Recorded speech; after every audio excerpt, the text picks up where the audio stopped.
ሰላም እንዴት ናችሁ? ይህ አዲስ ጤና የተሰኘው በአዲስ ዓለም ወልደ ሚካኤል እየተዘጋጀ የሚቀርብላችሁ ፕሮግራም ነው። ሰዓቱ አጫጭር ዜናዎችን የምናሰማበት ነው። አብራችሁን ቆዩ።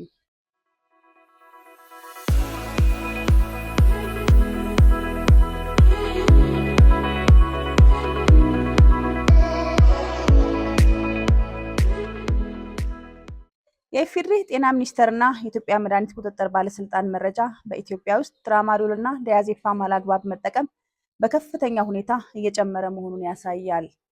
የኢትዮጵያ መድኃኒት ቁጥጥር ባለስልጣን ዓመታዊ ቁጥጥር ሪፖርት እንደሚያሳየው መድኃኒቱ ያለ ሐኪም ትዕዛዝ በፋርማሲዎች እንዳይሸጥ ቁጥጥር ቢደረግም በህገወጥ መንገድ ወይም በብላክ ማርኬት ለተማሪዎች እየቀረበ መሆኑን ገልጿል። በሌላ በኩል ኢትዮጵያን ጆርናል ኦፍ ሄልዝ ዲቨሎፕመንት ያወጣው ጥናት እንደሚያሳየው በአዲስ አበባና በሌሎች ትልልቅ ከተሞች በሚገኙ ከፍተኛ ሁለተኛ ደረጃ ትምህርት ቤቶች ላይ የሚማሩ ተማሪዎች ለድብርት ማስወገጃ በሚል ከተማሪዎች መካከል ከ7 እስከ 12 በመቶ የሚሆኑት ቢያንስ ለአንድ ጊዜ ያለ ሐኪም ትዕዛዝ የህመም ማስታገሻን እንደ ትራማዶል ያሉትን ለሱስ መሞከራቸውን ያሳያል። በተጨማሪም የኢትዮጵያ ፌዴራል ፖሊስና ጤና ሚኒስቴር የጋራ ግብረ ኃይል በቅርቡ በትምህርት ቤቶች አካባቢ በሚገኙ ካፌዎችና ሱቆች ላይ ባደረገው ከፍተኛ ፍተሻ በቁጥጥር ስር የዋሉ ህገወጥ መድኃኒቶች መኖራቸውን ኢቢሲ በቅርቡ መዘገቡ ይታወሳል።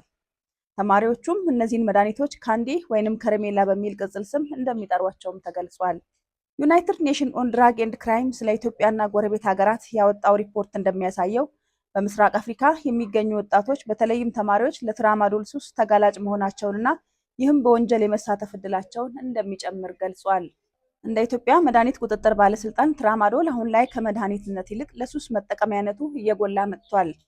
ጥናቶች እንደሚያሳዩት ደግሞ ይህ ችግር በከፍተኛ ሁኔታ በትምህርት ቤቶች አካባቢ ሰርጎ መግባቱን ያሳያል። ይህ ደግሞ የወደፊት ሀገር ተረካቢ ወጣቶችን የአእምሮና የአካል ጤና አደጋ ላይ እየጣለ ነውም ብለዋል። የዓለም ጤና ድርጅት ስለ ትራማዶል ባወጣው ሪፖርት ላይ መድኃኒቱ በአፍሪካ በተለይ በምዕራብና በምስራቅ አፍሪካ ለሱስ መጠቀሚያነት እየዋለ መሆኑን ገልጾ በጤናም ላይ ከፍተኛ ጉዳት እንደሚያስከትል ገልጿል።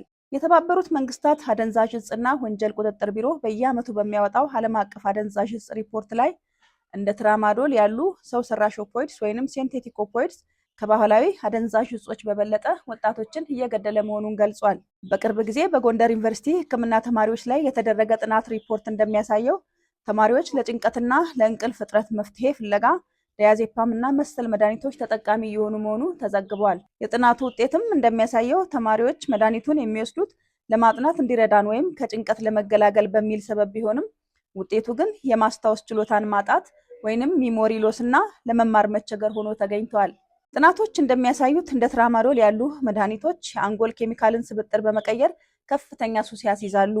በተለይ የዓለም ጤና ድርጅት እንደሚጠቁመው እነዚህን መድኃኒቶች ያለ ሐኪም ትዕዛዝ መውሰድ የመተንፈሻ አካል ስራን በማሽመድመድ ለድንገተኛ ሞት የመጋለጥ ዕድልን 80 በመቶ እንደሚጨምር ያሳያል። ትራማዶልን ከሌሎች ነገሮች ጋር ቀላቅሎ መውሰድ ደግሞ ለድንገተኛ ሞት ወይንም ኦቨርዶዝ የመጋለጥ ዕድልን በከፍተኛ ሁኔታ የሚጨምር ሲሆን በጉበትና በኩላሊትም ላይ ከፍተኛ ጉዳት ያስከትላል። በሌላ በኩል ዳያዜፓምን ለረጅም ጊዜ መጠቀም የማስታወስ ችሎታን እንደሚቀንስ፣ የመተንፈስ ችግር እንደሚያመጣና ከሌሎች ነገሮች ጋር ደግሞ ተደባልቆ ሲወሰድ ለሞት የሚያደርስ መሆኑም ተገልጿል። የመድኃኒት በሽታን መቋቋም ወይም ድራግ ሬዚስታንስ በከፍተኛ ደረጃ መጨመር በታማሚ ውስጥ ያሉትን ባክቴሪያዎች ሙሉ በሙሉ እንዳይሞቱ ከማድረጉም በላይ መድኃኒቶች በሽታን እንዲላመዱ ስለሚያደርግ በቀላል መድኃኒቶች ወይንም አንቲባዮቲክ ሊድኑ የሚችሉ ኢንፌክሽኖች ዛሬ ላይ ለከፍተኛ ስቃይና ለሞት ምክንያት እየሆኑ መጥተዋል። ለዚህም ዋነኛ ምክንያት ደግሞ የሚታዘዙልን መድኃኒቶች ዶዝ አለመጨረስ፣ እያቋረጡ መውሰድና ያለ ሐኪም ትዕዛዝ ከበቂ በታች የሆኑ መድኃኒቶችን መጠቀም ነው። ብዙዎች መድኃኒት መውሰድ ከጀመሩ በኋላ በሁለተኛ ወይንም በሶስተኛ ቀን ተሽሎኛል በማለት መድኃኒቱን ያቆማሉ አሊያም እያቋረጡ ይወስዳሉ። ይህ ትልቅ ስህተት ከመሆኑም ባሻገር በሽታው መድኃኒቱን እንዲላመድና ጥቅም ላይ እንዳይውል ያደርገዋል። ይህንን አደጋ ለመከላከል የኢትዮጵያ መድኃኒትና ምግብ ባለስልጣን በ2026 ባወጣው ጥብቅ መመሪያ መሰረት ሆስፒታሎች በውስጣቸው መድኃኒት አጠቃቀምን የሚቆጣጠር ዲቲሲ ኮሚቴ ሊኖራቸው እንደሚገባ ገልጾ ሐኪሞችም ደግሞ መድኃኒት ሲያዙ ትክክለኛ ምርመራ ላይ መመስረታቸው መረጋገጥ ይኖርበታልም ብሏል።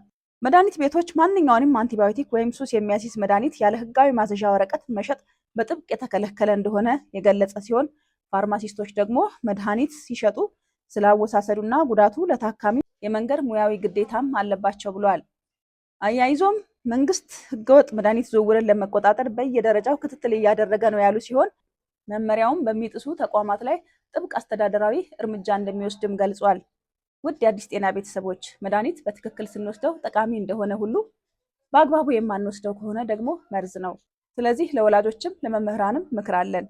ወላጆች ልጆቻችሁን ድንገተኛ የባህሪ ለውጥ፣ ትኩረት ማጣትና የእንቅልፍ መዛባት በንቃት መከታተል ይኖርባቸዋል። መምህራን ደግሞ በትምህርት ቤት አካባቢ የሚታዩ ህገወጥ ዝውውሮችን በመቆጣጠር ተማሪዎችን ስለ ሰው ሰራሽ ኦፖይድስ ወይም ሲንቴቲክ ኦፖይድስ አደገኛነት በማስተማር ግንባር ቀደም ልትሆኑ ይገባል። ያለ ሐኪም ትዕዛዝ መድኃኒት አይውሰዱ። እንዲሁም ደግሞ የታዘዘሎትን መድኃኒት በአግባቡ ይጨርሱ። ምናልባትም ደግሞ በተለያየ ምክንያት ለሱስ ተጋልጠው ከሆነ ወደ ጤና ተቋም በመምጣት የጤና ባለሙያ ምክር ያግኙ። እንግዲህ ይህ ፕሮግራም ጠቃሚ ሆኖ ካገኙት ላይክ፣ ለሌሎች ለማድረስ ሼር፣ ተመሳሳይ ፕሮግራሞች እንዲደርሱትና ቤተሰብ ለመሆን ሰብስክራይብ ያርጉን።